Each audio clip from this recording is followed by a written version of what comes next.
Assalamualaikum warahmatullahi wabarakatuh. Di sini saya akan membahas tentang pengertian teori akuntansi. Teori akuntansi adalah bentuk pengertian yang digunakan untuk menunjukkan spekulasi, metodologi, dan bentuk kerangka kerja serta mempelajari bentuk pelaporan keuangan. Teori akuntansi juga membahas tentang bagaimana bentuk prinsip pelaporan keuangan tersebut diterapkan dalam industri yang berkaitan dengan akuntansi. Teori ini pada dasarnya digunakan sebagai kajian untuk memahami pelaporan keuangan dan bagaimana perusahaan atau lembaga menyampaikan laporan tersebut menggunakan cara dan strategi yang tepat. Teori akuntansi kemudian memiliki kepentingan untuk menghasilkan pernyataan umum, yakni berupa hipotesis sebagai penjelasan konkret dalam praktik akuntansi untuk akhirnya bisa digunakan sebagai bahan pertimbangan dalam mengambil keputusan. Itulah sebabnya teori ini bersifat bebas dari pertimbangan nilai dan menjadi pusat perhatian yang perlu diperhatikan. Dalam praktiknya, pengertian teori akuntansi ini bisa dibedakan menjadi dua, yakni sains dan teknologi. Berikut ini pengertian jelasnya. 1. Sains. Jika kajian ilmu akuntansi dipandang dari kacamata sains, maka akuntansi bertujuan untuk mendapatkan kebenaran atau bentuk validitas dari suatu hasil untuk menjelaskan fenomena akuntansi yang terjadi dengan menggunakan metode ilmiah yang tepat. Teori ini berkepentingan memberikan pernyataan dan penjelasan umum yang bermula dari hipotesis dalam penjelasan akuntansi. Pusat perhatian dalam kajian ilmu ini adalah masalah fakta sehingga teori ini pun menjadi lebih bebas dalam menentukan nilai. 2. Teknologi.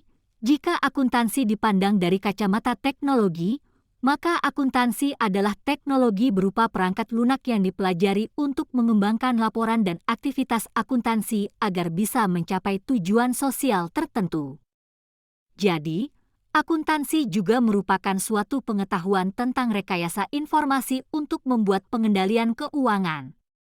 Hasil teori. Akuntansi dalam pandangan teknologi adalah prinsip, metode dan teknik yang digunakan untuk mencapai tujuan akuntansi. Jenis-jenis teori akuntansi pada dasarnya, teori akuntansi adalah bentuk penalaran logis yang mengevaluasi dan mengembangkan praktik akuntansi. Hasil dari penalaran yang logis tersebut berupa kerangka konseptual yang menjadi bentuk konstitusi akuntansi tersendiri. Akuntansi dalam hal ini juga memiliki tujuan untuk dicapai sehingga membahas bentuk pertimbangan nilai atau value judgment. Berdasarkan sasaran atau tujuan yang ingin dicapai, teori akuntansi dibedakan menjadi berbagai jenis, seperti berikut ini. 1. Teori positif akuntansi. Teori ini menjelaskan tentang fenomena akuntansi seperti adanya atas dasar pengamatan empiris pada setiap aktivitas keuangan di perusahaan atau lembaga. Dalam praktiknya teori jenis ini berusaha mencari hal-hal yang baik dan tepat untuk menghasilkan keuntungan atau kebaikan semaksimal mungkin. 2. Teori normatif akuntansi. Ini menjelaskan tentang fenomena akuntansi untuk menjustifikasi dan membenarkan standar akuntansi dengan tujuan yang harus dicapai atas kehadiran dan pembentukannya. Berdasarkan pada aspek tataran estetika semiotika yang membahas tentang teori umum dengan tanda dan simbol-simbol di bidang linguistik. Tujuan teori akuntansi 1. Dapat menjadi data untuk melakukan evaluasi dan menjelaskan prinsip akuntansi. 2. Hasil akuntansi bisa menyederhanakan sesuatu yang kompleks dan menyeluruh. 3. Dapat memecahkan masalah secara lebih tepat. 4. Dapat memprediksi sesuatu yang akan terjadi dalam jangka waktu dan kondisi tertentu.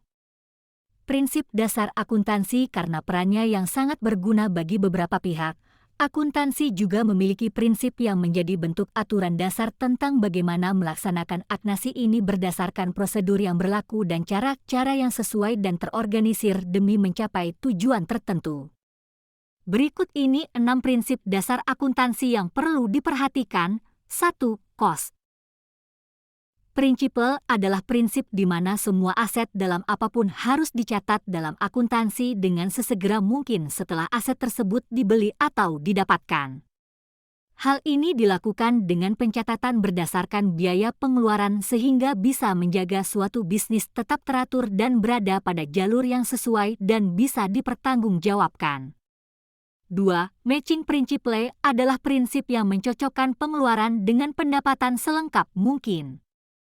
3. Materiality Principle adalah prinsip melakukan pencatatan hanya pada transaksi keuangan yang sudah selesai dilakukan sehingga pencatatan pada transaksi yang belum selesai bisa ditunda terlebih dahulu. Prinsip ini juga memberikan penekanan pada dampak yang lebih signifikan pada bentuk anggaran sehingga catatannya pun menjadi hal yang penting untuk dilakukan. 4. Conservative Principle adalah prinsip yang menunjukkan liabilitas atau kewajiban yang memiliki dampak sehingga sebaiknya harus selalu melakukan pencatatan di setiap liabilitasnya tersebut. Hal ini perlu dilakukan karena bisa membantu perusahaan atau bisnis untuk menyimpan dan menyiapkan sejumlah dana jika harus membayar hutang dan menjadi cara terbaik untuk merencanakan anggaran pengeluaran yang akan datang. 5. Conservative Principle adalah prinsip yang menunjukkan liabilitas atau kewajiban yang memiliki dampak sehingga sebaiknya harus selalu melakukan pencatatan di setiap liabilitasnya tersebut. Hal ini perlu dilakukan karena bisa membantu perusahaan atau bisnis untuk menyimpan dan menyiapkan sejumlah dana jika harus membayar hutang dan menjadi cara terbaik untuk merencanakan anggaran pengeluaran yang akan datang. 6. Konsistensi Principle adalah prinsip yang menitikberatkan bahwa sistem akuntansi telah ditentukan, jadi seluruh transaksi yang terjadi dalam sebuah bisnis harus mengikuti aturan sistem tersebut. Prinsip ini bertujuan agar sebuah perusahaan atau lembaga tertentu tidak terombang-ambing dan tetap bisa konsisten dalam sistem pencatatan transaksi. Akuntansi sehingga menghasilkan laporan yang akurat dan tepat.